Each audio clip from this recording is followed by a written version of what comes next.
Frères et sœurs, je vous salue encore une fois de plus.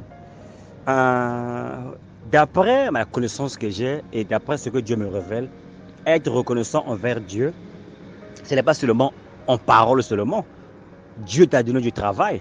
Tu ne vas pas aller dire à Dieu merci pour le travail et tu n'amènes aucune substance devant Dieu, bien aimé le Seigneur. Tu ne vas pas aller dire merci à Dieu pour ton nouveau-né, consacrer un nouveau-né à l'homme de Dieu et aller main vide, bien aimé le Seigneur. Parce que l'enfant là doit être racheté. Hein, bien aimé le Seigneur, Dieu t'a donné cet enfant et tu payes le rachat de cet enfant. Le premier né que tu as eu, tu rachètes cet enfant-là, donne quelque chose à l'homme de Dieu. Parce qu'il y a un message qui se trouve dans le livre de Lévitique ou d'Éternome, où Moïse dit aux enfants d'Israël, on ne devait pas se présenter les mains vides devant le sacrificateur. Et aujourd'hui, beaucoup d'entre nous, on se présente les mains vides. On va aller rendre grâce à Dieu, on se présente les mains vides. On veut consacrer un enfant à Dieu, on se présente les mains vides. Tu ne travaillais pas, Dieu t'a donné le travail. Tu oublies même de pouvoir remercier Dieu. Ce n'est pas seulement à cause des paroles. Dieu n'a pas donné des paroles, Dieu t'a donné le travail. Honore Dieu avec ce travail-là. Supporte l'œuvre de Dieu, supporte les enfants de Dieu, bien-aimé le Seigneur.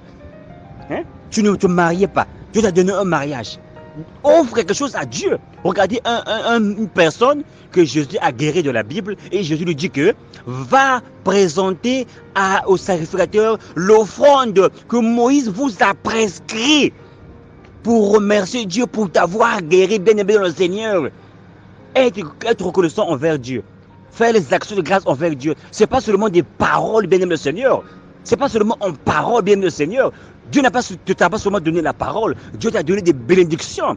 Quand tu peux regarder dans ta maison, tu vois la gloire de Dieu. Quand tu regardes dans ta banque, tu vois la gloire de Dieu. Tu regardes dans ta santé, tu vois la gloire de Dieu. Pourquoi pas prendre une offrande où dire, Seigneur, cette année, je ne suis pas tombé malade. L'argent que je vais dépenser pour les médicaments, voici, je donne à ton église. Cette année, bien-aimé Seigneur, mon enfant a passé l'examen avec succès. Je donne une offrande. Seigneur, j'étais malade, tu m'as guéri. Voilà une offrande, bien-aimé Seigneur. L'offrande de reconnaissance, bien-aimé Seigneur. C'est ça. Être reconnaissant envers Dieu. Ce n'est pas seulement des fins paroles. Seigneur, je te rends grâce. Seigneur, je te bénis. Je te loue. Non, bien-aimé le Seigneur. Le royaume de Dieu, ce sont des actions, mon frère et ma soeur. Ce sont des actions. Paul, bien sûr, le dit. Il a dit que je ne veux pas me présenter auprès du voyant dans le livre de Samuel chapitre 1 parce que les ânes sont perdus. Pour aller consulter l'homme de Dieu, je devais apporter quelque chose. Comme des pains que nous avons sont des pains qui sont déjà moisis, on devait chercher quelque chose pour apporter à l'homme de Dieu. Mais nous approchons devant Dieu les mains vides. Les mains vides, on va voir Dieu. Les mains vides, on va consulter Dieu. Les mains vides, on va rendre grâce à Dieu. Les mains vides, on va manifester notre reconnaissance envers Dieu devant son assemblée. Les mains vides, mon frère, ton offrande est zéro. Tu te rappelles la Bible, ton offrande est zéro. Tu vas voir l'homme de Dieu apporte quelque chose.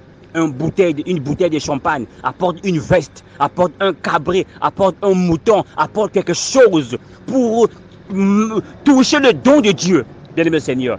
Et ce sont des choses qui bloquent nos bénédictions dans la vie, dans nos vies, bien-aimé Seigneur. Ce sont des lois qu'on doit appliquer dans nos vies. On ne devait pas s'apporter les mains vides, bien-aimé Seigneur.